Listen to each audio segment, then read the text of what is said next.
बहुत-बहुत स्वागत है आप सभी का दोस्तों।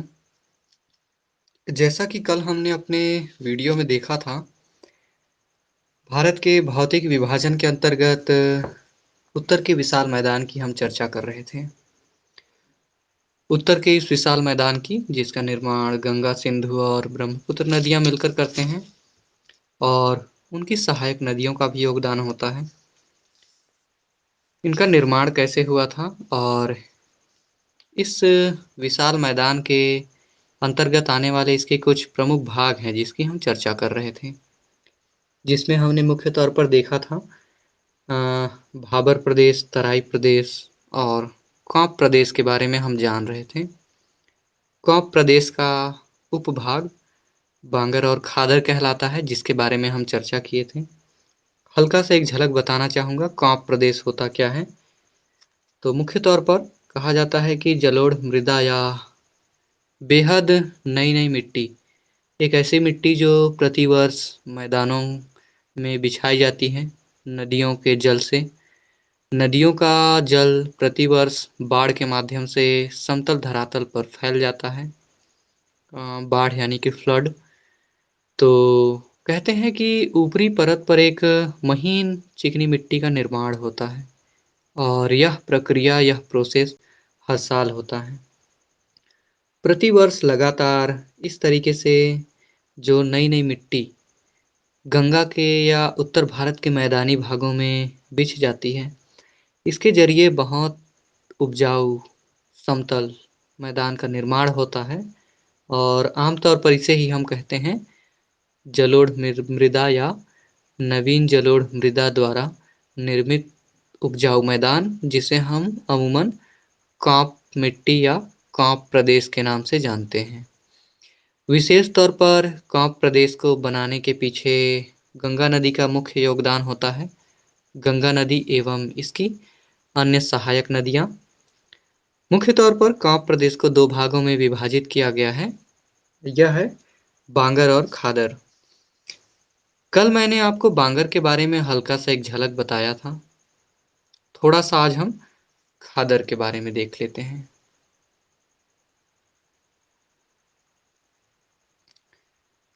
बांगर को हल्का सा हम देख लेते हैं। कहते हैं पुराने जलोढ़ मिट्टी से बने हुए मैदानों को बांगर के नाम से जाना जाता है। विशेष तौर पर गंगा के मैदान का ऊपरी भाग और ऊंचा वाला हिस्सा। गंगा के मैदान को दो भागों में बांटते हैं, एक निचला गंगा का मैदान, एक ऊपरी गंगा का मैदान। मुख्य तौर पर कहा जाता है कि ऊपरी गंगा के मैदान में पुरानी जलोढ़ मिट्टियां पाई जाती हैं, जिन्हें हम बांगर प्रदेश के नाम से जानते हैं। बांगर प्रदेश जहाँ पर प्रतिवर्ष बाढ़ का जल नहीं पहुँच पाता है, लेकिन वहाँ पर अतीत में जितनी बार भी मिट्टियों का जमाव हुआ नदियों के जल के माध्यम से, जब तक वह उस ऊंचाई तक नहीं पहुँच गया जहाँ तक जल की राशियाँ या नदी का जल आज नहीं पहुँच पाता है, तो उतने तक वह लगातार उपजाऊ भूमि का निर्माण करती गई नदियाँ। और इस ऊंचे भाग को, जो कि काफ़ी उपजाऊ है, पुरानी जलोढ़ मिट्टी से बनी हुई है, इसे हम बांगर प्रदेश कहते हैं। वर्तमान समय में हम देखते हैं कि यहाँ नदियों का जल नहीं पहुँच पाता है। मुख्य तौर पर प्लीस्टोसीन युग में इसका निर्माण हुआ था। प्लीस्टोसीन युग कहें तो आज से लगभग 10 लाख साल पहले। इसके आगे थोड़ा सा तथ्य हम देखें तो कहा जाता है कि सतलज का मैदान, दो नदियां हैं, सतलज एवं गंगा। ठीक है, गंगा के ऊपरी मैदान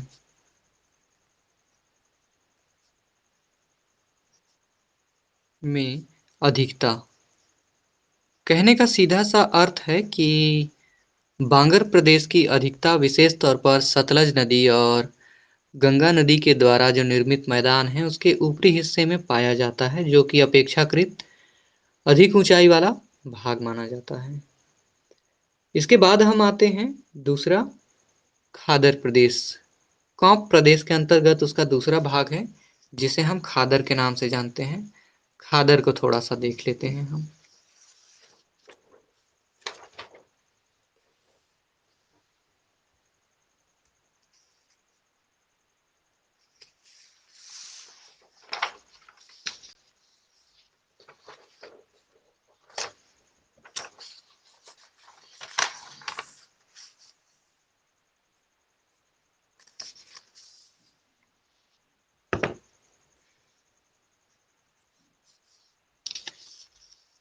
खादर प्रदेश।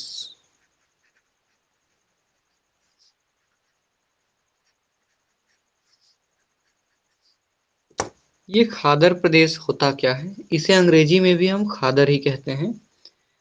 कहते हैं कि मैदानी भाग का निचला हिस्सा।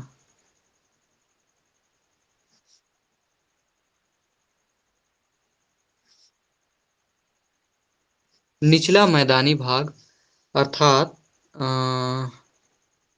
गंगा के मैदान का निचला हिस्सा।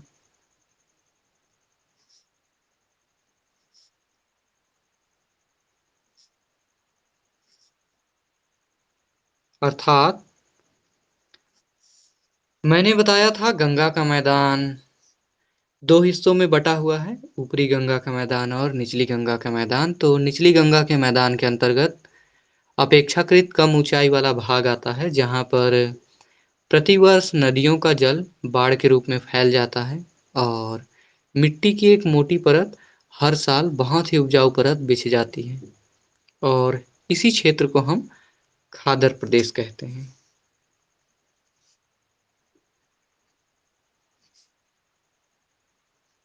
नवीन जलोढ़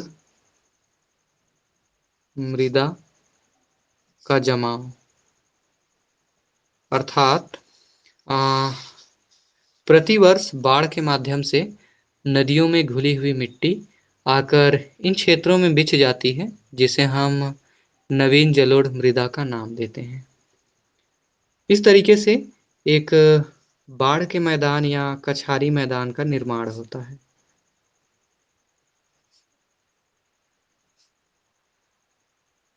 इसे हम नाम देंगे बाढ़ का मैदान या कछारी मैदान। बाढ़ का मैदान या कछारी मैदान कहा जाता है खादर प्रदेश को।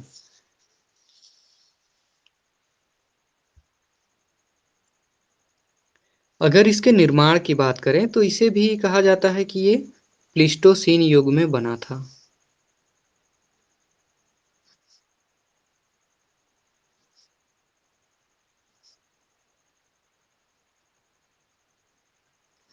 कहा जाता है कि यह भी प्लीस्टोसीन युग में निर्मित था। इसे कहा जाता है कि अत्यंत उपजाऊ मृदा है।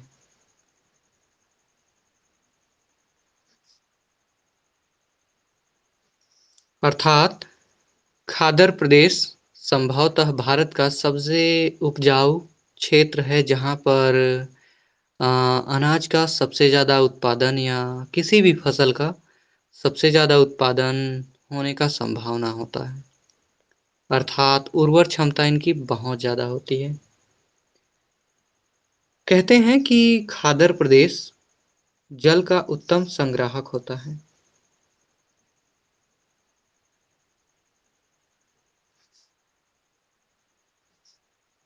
भूमिगत जल का उत्तम संग्राहक अर्थात ग्राउंड वाटर को बहुत बेहतरीन और शानदार तरीके से स्टोर करके रखने की क्षमता होती है खादर प्रदेश में या नवीन जलोढ़ मिट्टी वाले क्षेत्रों में।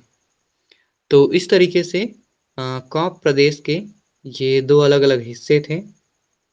आइए हम अब उत्तर के मैदानी प्रदेश के कुछ और भागों पर आते हैं। नंबर 3 पे हमने देखा कौप प्रदेश। अब नंबर 4 पर हम देखेंगे रेह को। उत्तर के मैदानी भाग का एक अंग माना जाता है, जिसको हम कहते हैं रेह। अंग्रेजी में भी हम इसे रेह ही कहेंगे। यह होता क्या है? तो कहते हैं कि सफेद परत, ठीक है?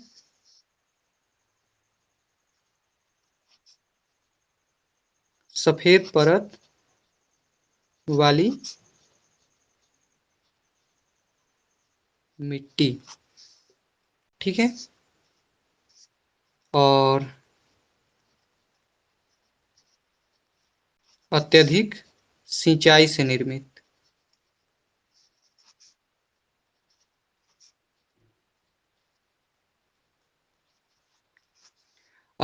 उत्तर भारत के मैदान का जब आप अध्ययन करेंगे तो पाएंगे कि यहाँ की उपजाऊ भूमि में अ, बहुत ज़्यादा सिंचाई का कार्य होता है, अर्थात ग्राउंड वाटर के माध्यम से लगातार पानी को निकाला जाता है और उसके माध्यम से सिंचाई कार्य किया जाता है। समय बीतने के साथ कहा जाता है कि यहाँ के ऊपरी धरातल पर अर्थात खेतों में या मिट्टी में नमकीन परत जम जाती है, जिसे हम कहते हैं सफेद परत, और पूरा का पूरा क्षेत्र नमकीन हो जाता है, बंजर हो जाता है, अनउपजाऊ हो जाता है, जिसे हम रेह कहते हैं। रेह का एक अन्य नाम है कल्लर,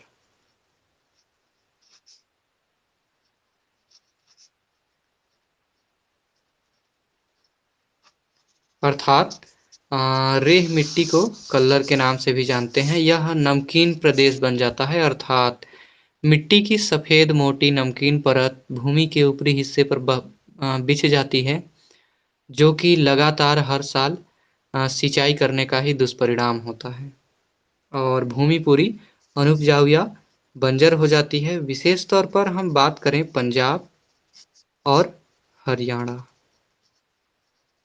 इन दो राज्यों में विशेष तौर पर इसकी समस्या है, अर्थात रेह वाला क्षेत्र पाया जाता है, क्योंकि कहा जाता है उत्तर भारत में सर्वाधिक सिंचाई की प्रक्रिया विकसित हुई है कहीं पर, तो वह पंजाब और हरियाणा में ही हुई है। आप कभी-कभी सुनते ही रहते होंगे कि गेहूँ और चावल का पैदावार प्रति हेक्टेयर अगर सर्वाधिक कहीं होता है तो वह पंजाब और हरियाणा में ही होता है। वजह सीधा-सा है कि सिंचाई काफ़ी व्यापक पैमाने पर होता है। इसके आगे हम बढ़ते हैं। उत्तर के विशाल मैदान का एक और भाग है जिसे हम भूड़ कहते हैं। भूड़,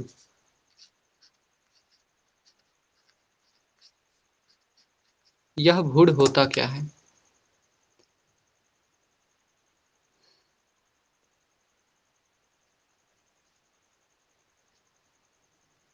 तो कंकरीली मिट्टी का क्षेत्र,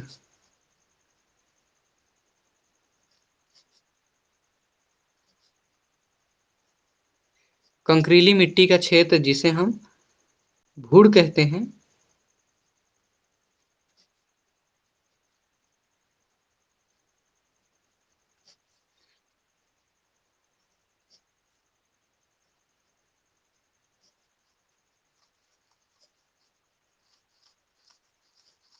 कहते हैं ऊपरी मुलायम परत इसमें नष्ट हो जाती है, ठीक है? मिट्टी की एक विशेषता होती है कि कहीं भी कोई भी मिट्टी होती है तो उसका सबसे ऊपरी भाग उपजाऊ होता है, जिस पर फसलें, पेड़-पौधे उत्पन्न होते हैं। कई बार कहा जाता है कि अ, चाहे कोई भी प्रभाव रहा हो, लेकिन मिट्टी की ऊपरी परत जब नष्ट हो जाती है, समाप्त हो जाती है, तो एक कम उपजाऊ वाला उसके नीचे का हिस्सा दिखाई देने लगता है, कंकड़-पत्थर से भरा हुआ, जिसे हम भूड़ के नाम से जानते हैं। विशेष तौर पर ये बालू युक्त होते हैं।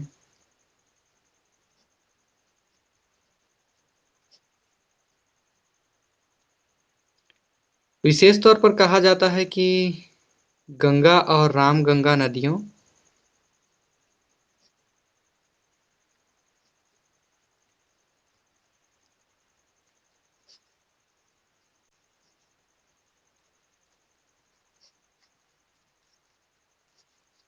प्रवाह क्षेत्र में निर्मित। गंगा और रामगंगा नदियों का जो प्रवाह क्षेत्र है वहाँ पर अ, भूड वाली स्थलाकृतियाँ दिखाई देती हैं जो अ, कंकड़ कंकड़ पत्थर वाली मिट्टी का क्षेत्र होता है, बालू का जमाव पाया जाता है और दरअसल मिट्टी की ऊपरी परत जहाँ बह जाती है, नष्ट हो जाती है, खत्म हो जाती है, तो उसके उसका निचला हिस्सा जो दिखाई देता है, दरअसल वही भूड़ प्रदेश के नाम से जाना जाता है। खास तौर पर अगर अगर हम क्षेत्रों की बात करें, कौन-कौन से स्थानों पर भूड़ क्षेत्र दिखाई देते हैं, तो कहा जाता है कि मुरादाबाद, जो कि उत्तर प्रदेश में है, और इसके अलावा बिजनौर, जो कि उत्तर प्रदेश में है। उत्तर प्रदेश का बिजनौर और मुरादाबाद जिला जहाँ पर भूड़ प्रदेश की प्रधानता पाई जाती है। इसके बाद आगे हम बढ़ते हैं और देखते हैं उत्तर के विशाल मैदान का एक और भाग, जिसे हम शंकु या अंतःशंकु के नाम से जानते हैं। कॉन्स एंड इंटरकॉन्स अंग्रेजी नाम है इसका।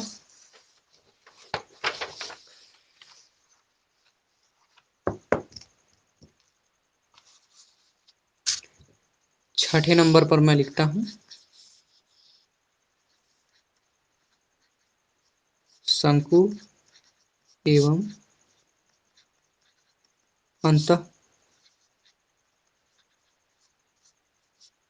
शंकु। यहाँ अंग्रेजी नाम मैं दे रहा हूँ कॉन्स एंड इंटरकॉन्स। ये होता क्या है?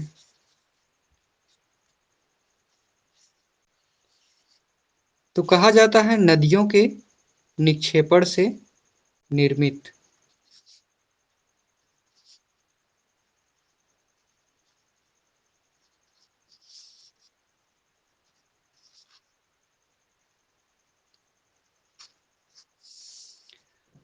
कहा जाता है नदियों के निक्षेपण के परिणाम स्वरूप निर्मित मैदान दरअसल शंकु या अंतःशंकु कहलाते हैं।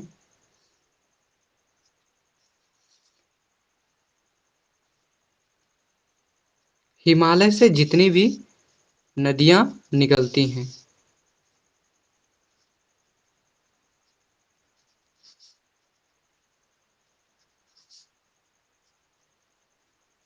समस्त नदियां, ठीक है, घग्घर को छोड़कर। एक घग्घर नदी है जो हिमालय से निकलती है। इस नदी को छोड़कर कहते हैं हिमालय से निकलने वाली सभी नदियां शंकु एवं अंतःशंकु का निर्माण करती हैं। विशेष तौर पर ये एक स्थलाकृति है, ठीक है, जो कि नदियों के निक्षेपण अर्थात मिट्टियों के लगातार जमाव के परिणाम स्वरूप बनती है, अस्तित्व में आती है।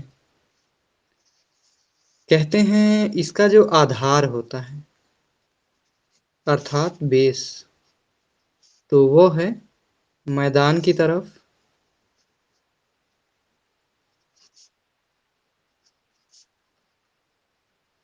अर्थात दक्षिण में। आप देखिएगा हिमालय पर्वत उत्तर में है और नदियां निकल रही हैं, तो स्वाभाविक सी बात है वह उत्तर की ओर से निकल रही हैं। समतल या मैदानी भाग दक्षिण की ओर ही आएगा।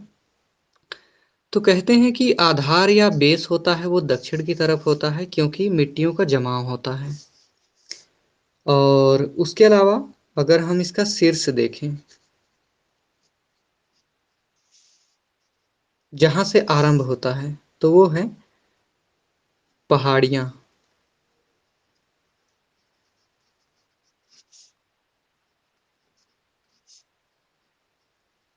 पहाड़ियों से नदी निकास के बिंदु की ओर,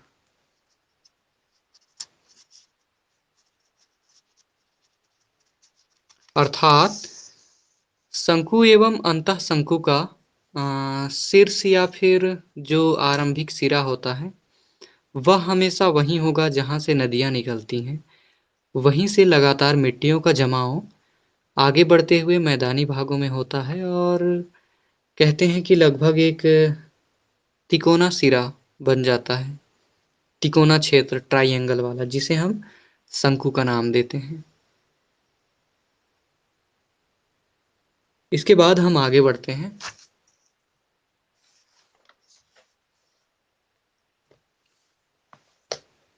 कहते हैं ये 2 प्रकार का होता है।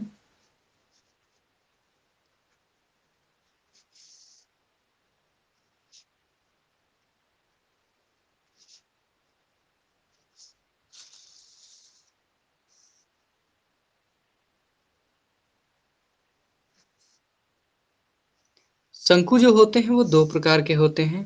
पहला सामान्य शंकु,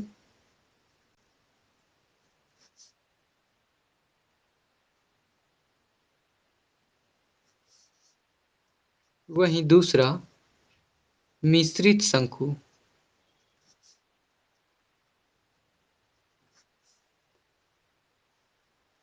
इस तरीके से हम देखते हैं कि ये कौन से शंकु 2 प्रकार के होते हैं।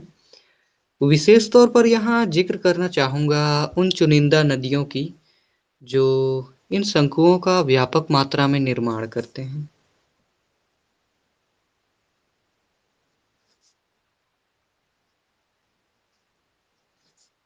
निर्माण करने वाली नदियाँ।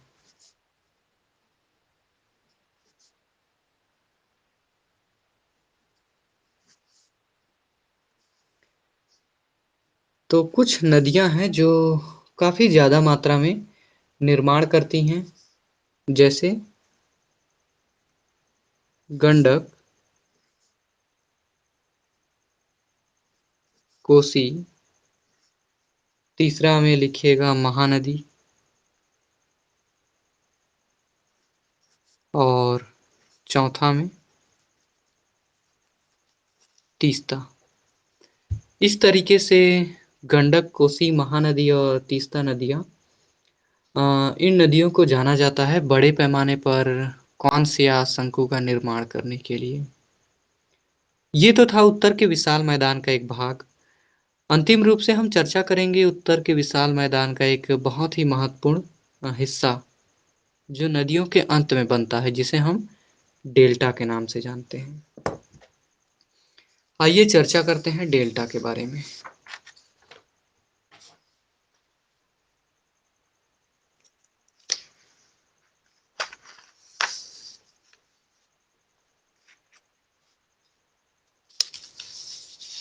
यह डेल्टा होता क्या है, बनता कैसे है, ये सारी चीजें हम देखते हैं।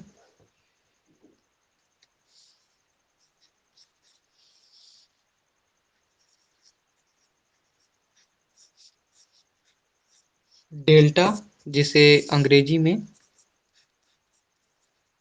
डेल्टा ही कहा जाता है।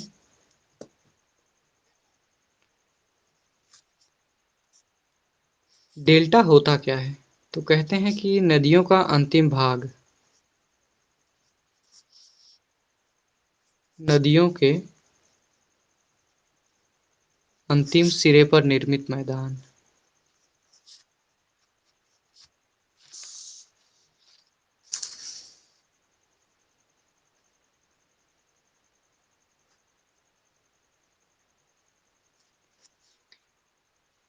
आपको बताना चाहूँगा कि जब नदी किसी पहाड़ी से या किसी पठार से, पर्वत से निकलती है और लगातार वह प्रवाहमान होते हुए, बहते हुए किसी सागर, झील या महासागर में जब वो मिलती है, मिलने से ठीक पहले अपने अंतिम सिरे पर एक दलदली युक्त मैदान का निर्माण करती है।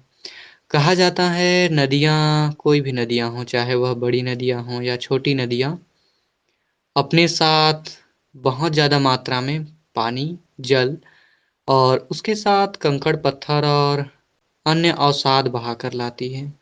अवसाद का सीधा सा अर्थ है कि उसमें जो भी कंकड़ पत्थर मिट्टी घुले होते हैं। तो अंतिम सिरे पर अपने बहाव के अंतिम छोर पर वह उन सारे अवसादों का अर्थात मिट्टी कंकड़ पत्थरों का जमाव कर देती है। कौन? नदियाँ। और दरअसल इसी जमाव के क्षेत्र को ही हम डेल्टा का नाम देते हैं। मुख्य तौर पर यह बेहद समतल क्षेत्र होता है और पानी और कीचड़ से भरा हुआ होता है, तो इसीलिए इसे हम दलदली मैदान भी कहते हैं।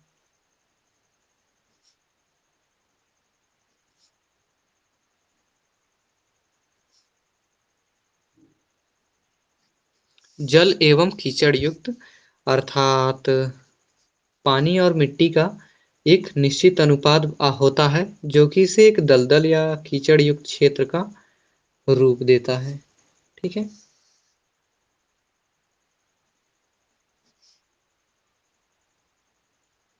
महीन कणों की उपस्थिति।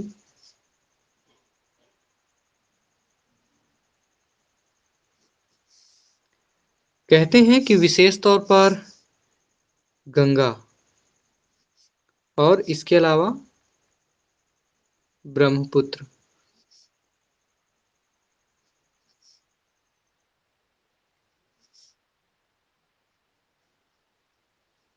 डेल्टा निर्माण।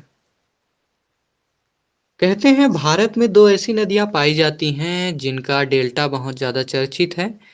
गंगा और ब्रह्मपुत्र नदी के द्वारा जो मिलकर बनाया गया डेल्टा होता है, अर्थात अंतिम सिरे पर ये दोनों नदियां मिल जाती हैं बंगाल की खाड़ी में गिरने से पहले और एक डेल्टा का निर्माण करती हैं, जिसे हम सुंदरवन डेल्टा कहते हैं। बहुत चर्चित डेल्टा है, आपने पढ़ा भी होगा। ये है पश्चिम बंगाल एवं बांग्लादेश में। और सुंदरवन का डेल्टा जाना जाता है अपने कुछ विशेष वनस्पति के लिए। मैंग्रोव वनस्पति और इसके अलावा रॉयल बंगाल टाइगर हेतु।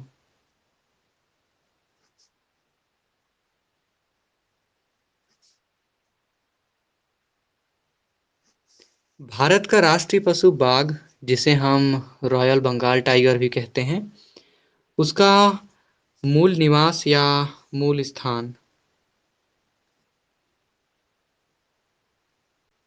स्थान माना जाता है सुंदरवन का डेल्टा। सुंदरवन का डेल्टा जो कि कहा जाता है कि यह विश्व में जितने भी डेल्टा हैं, नदियों के द्वारा जो बनाए गए डेल्टा हैं, उनमें सबसे बड़ा है विश्व का।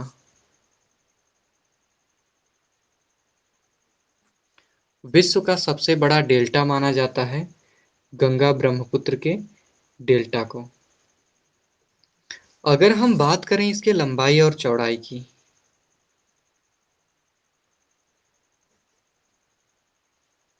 तो कहते हैं कि 430 किलोमीटर लंबा है ये।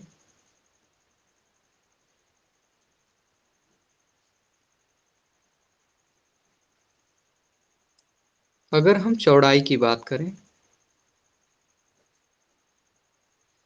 तो विशेष तौर पर 480 किलोमीटर चौड़ा है।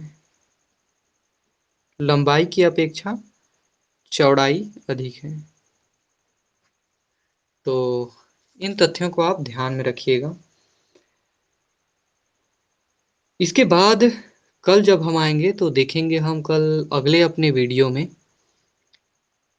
विशाल मैदान का प्रादेशिक विभाजन, भारत में राज्यवार तरीके से और नदियों के अनुसार उत्तर के इस विशाल मैदान को कैसे विभाजित किया गया है, तो इसे हम थोड़ा सा कल जानेंगे, समझेंगे, देखेंगे अगली वीडियो में। उम्मीद है आपको यह वीडियो पसंद आएगा। वीडियो के नीचे आप अपना कमेंट बॉक्स में कमेंट ज़रूर दर्ज कराएं और मिलते हैं हम अगले वीडियो में इसके आगे के खंड को जानने हेतु। तब तक के लिए आप सभी को बहुत बहुत धन्यवाद। नमस्कार।